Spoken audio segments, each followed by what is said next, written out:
Welcome to Reread. It is time for more Ewok stories. I'm so happy. Sadly, this will be the last time I'll be doing this for quite some time.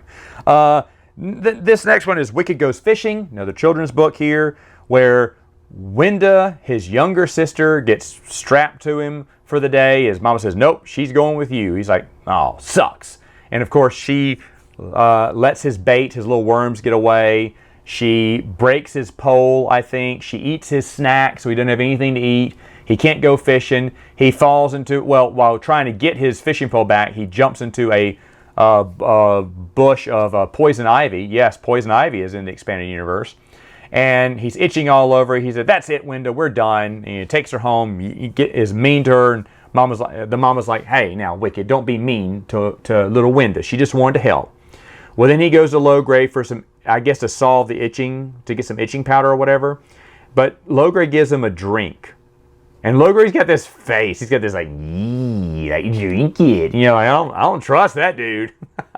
But he drinks the potion to help him stop itching. You'd think there'd be a lotion or cream for that. But he drinks the potion, falls asleep, remembers when he was a kid and he wanted to travel with Weechie, as Weechie was going to test out his new bow and arrow. Well, Wicket accidentally lost all of his arrows, and Wicket broke his bow because Wicket tried to turn it into a slingshot and shoot a rock out of it.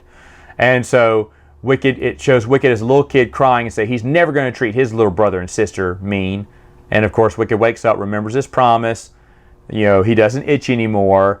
Thanks Logray, who's still looking at him going, you know, creepy. I don't know. It's kind of creepy there with Logray's face. But anyway, he runs back in to the home and invites Wenda. Said, hey, Wenda, let's go fishing tomorrow. Oh, he learned his lesson. How sweet. All right, so the next one is How the Ewoks Saved the Trees, written by tree huggers, of course. And they love the trees, but two Flogs who live on the other side of Endor, I guess it's the first appearance of the Flogs, and they're chopping down trees. And Kanisha and Wicket can hear them moaning. And they get the story from the trees saying, hey, these Flogs are from Samoon on the other side of Endor, and they chop down all our brothers down there. How do you know? Are you Ents? Do you walk the earth like Middle Earth, like Tolkien's Middle Earth? I don't know how they know this, but either way, the trees tell them that, and they're all upset because now the Flogs are here and they're going to chop down all the beautiful trees. Wicket and Kanisha go to Chief Chirpa. He's going to assemble a party later on. He doesn't believe them, but he wants to check it out because they don't know what Flogs are. They've never heard of them before. And then they go to Logray. Logray basically tells them the same story the trees do and says, oh yeah, they're from years. Our great-great-grandfather encountered these Flogs. Ewoks used to live on the other side of Endor, and we moved away because they were chopping down all of our trees. You know, so now that they're here, that's a very bad sign. He says, here, he gives them 2 bags of powder, white powder. And he tells them, hey, give this to them. They'll fall asleep. They'll wake up. They won't know what happened to them. And they'll run away super scared. So they decide to sleep at their house because they get busted trying to go out at night. I don't know why Logray is sending 2 little kids to go up against the Flogs if they're that dangerous, but oh, it's a children's story. Anyway, the next day they go and they throw they get themselves captured is what happens, and they just 1, 2, 3, and they throw the bags in their faces, and bags of white powder hit their nose. Yeah, and the Flogs pass out, and the Chief Chirpa and his tribe come, and they see the Flogs like, oh my gosh, what do we do? And they try to shoot him with an arrow. Teebo tries to shoot him with an arrow. It just bounces off them because they got thick hides. They said, well, let's just tie him down. So they tie him down, and hopefully maybe that'll stop them. Well, they wake up, they snap through the strings easily because they're giants, but then, like Logray says, they get freaked out and they run away. So, hip hip hooray. They've saved the trees, and they go and sing and, hug trees. So, yep, bunch of hippies.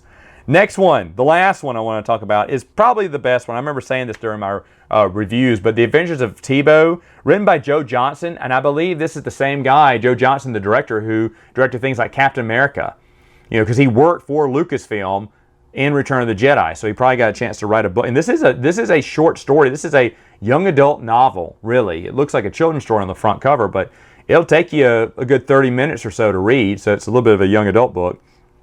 But it focuses on Teebo, which is interesting, why they didn't choose Wicket. They chose Teebo instead, which which I did find that interesting. And Teebo, his younger sister, gets captured. His younger sister is Milani, and the Dulocs say, hey, this thing called a Grudark or whatever captured it. Okay, another giant. There's lots of giants on Endor. And so he tells them what cave it is. They go to the cave and find another tribe of Dulocs. This one's wearing some Ewok fur, and I talked about this, because this one's kind of dark, because of course the wind gods push him off the cliff as the Ewoks surround him, and he goes splatter against the rocks. You're like, whoa, this is really dark stuff. And there's some other dark stuff in it too. But then they realize they've been tricked by the Dulocs and turn around to try to find the other tribe of Dulocs, who send them off on the goose chase.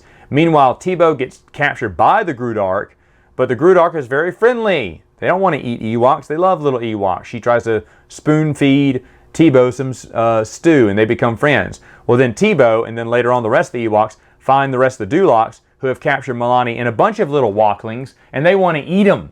Yum, yum, eat them up. And they're talking about how tender they're going to be and how they're going to eat them up. So very dark. They're going to eat all these caged little baby Ewoks. But of course, Teebo and the Ewoks come to the rescue, but the Dulocs look like they're getting the upper hand, and that's when the Grudark appears, of course, scares the Dulocs away.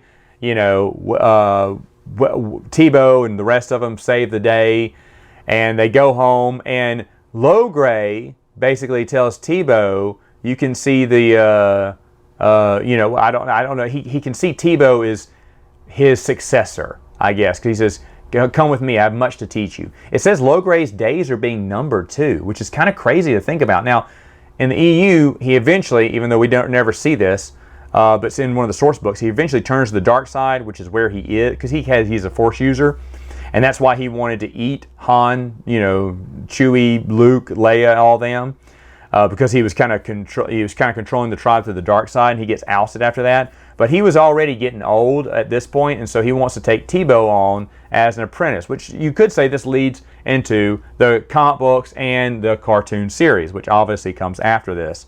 So overall, not bad. The artwork's funny because all the Ewoks look the same. No, not in this one. The Ewoks here look good. The Ewoks and how the Ewoks say the trees look all the same, just with different hoods on them. But other than that, they're worth tracking down. Probably not. I mean, I'm a huge Ewok fan, but even though the Adventures of Tebow is kind of interesting, it's interesting, but it's not like the greatest story ever told. Though I enjoy them all because they're Ewok stories. Of course, I love them. All right, folks, that is it for now. See you next time.